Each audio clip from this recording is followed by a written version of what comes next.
इयत्ता 6वीमध्ये 24वा पाठ आहे रोजनिशी. रोजनिशी म्हणजे रोज आपण काहीतरी महत्त्वाची घटना लिहायची असते. आता ही कशी लिहायची असते हे या पाठात अभ्यास करायचं. रोजनिशी माणसाला एक जीवनाकडे बघण्याचा दृष्टिकोन निर्माण करतो म्हणून ती लिहायची असते. आणि दिवसभरामध्ये घडलेल्या महत्त्वाच्या घटना व त्याच्या घडामोडी शब्दबद्ध करायचे असतात, लिहायचे असतात. म्हणजे आपण जर काही चुकलं असेल, काही आपल्याला चांगलं काम झालं असेल, काही चांगलं काम होण्याची अपेक्षा असते भविष्यामध्ये, या सगळ्या गोष्टीचं मनामध्ये असणारी भावना आपण त्या ठिकाणी उतरायची असतात. त्यासाठी रोजनिशी लिहायची असते. प्रत्येकाने ही रोजनिशी लिहायला सुरुवात करायला पाहिजे. मग ती लिहायची कशी हे ज्या पाठामधून रोजनिशी कशी लिहायची ते या ठिकाणी सांगण्यात आलेलं आहे.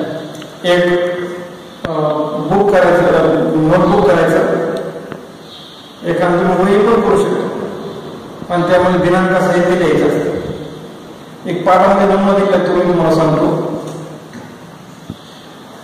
शाळेजवळच्या बस स्टॉपवरून संध्याकाळी 5:30 वाजता बसमध्ये चढतो. आता वैभवने लिहिलेली रोजनिशी आहे.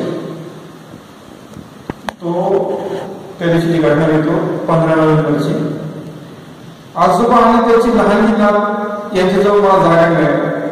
कंडक्टरने माझा पास मागितला व आजोबाकडे तिकिटाचे पैसे मागू लागले. आजोबांनी खिशात हात घातला पण त्याच्या हाताला पैसे पाकिट लागले. कंडक्टर म्हणाला, अहो आजोबा लवकर पैसे काढा. आजोबाने बापरे पैसे पाकिट बस स्टॉपवरून कोणतरी मारले.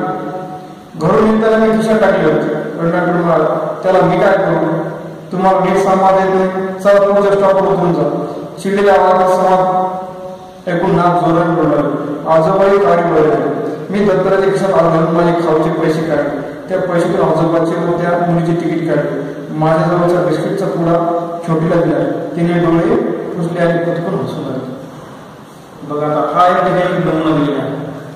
त्या नमुन्यावर आपल्याला काय कळलं की त्या दिवसाची ही महत्वाची घटना होती. आजोबाकडून पैसे हरवले, मुलगी त्यांची नात जी आहे ती कळायला लागली. अशा स्थितीमध्ये मी स्वतः त्या परिस्थितीमध्ये काय केलं हे सांगण्याचा प्रयत्न वैभव या ठिकाणी केला आहे. म्हणजे ही अशी महत्वाची घटना तुम्ही टिपायची आहे. भलं मोठं दिवसभराचं काय झालं ते नाही भरलं तर त्या घटनेमधून काही ना काहीतरी चांगलं घटक बाहेर निघाला पाहिजे. आणि आपल्याकडून कोणाला मदत झाली का, कोणाची आपल्याला मदत झाली का, आपल्याला एखादा अनुभव चांगला आला का, काही नवीन शिकायला मिळालं का, अशा गोष्टीवर त्या ठिकाणी आपल्याला फोकस करायचा आहे. आणि अशा घटना त्या रोजनिशीमध्ये लिहायच्या आहेत की ज्यामुळे आपल्यामध्ये अनेक गुणांची वृद्धी करता येईल. धन्यवाद.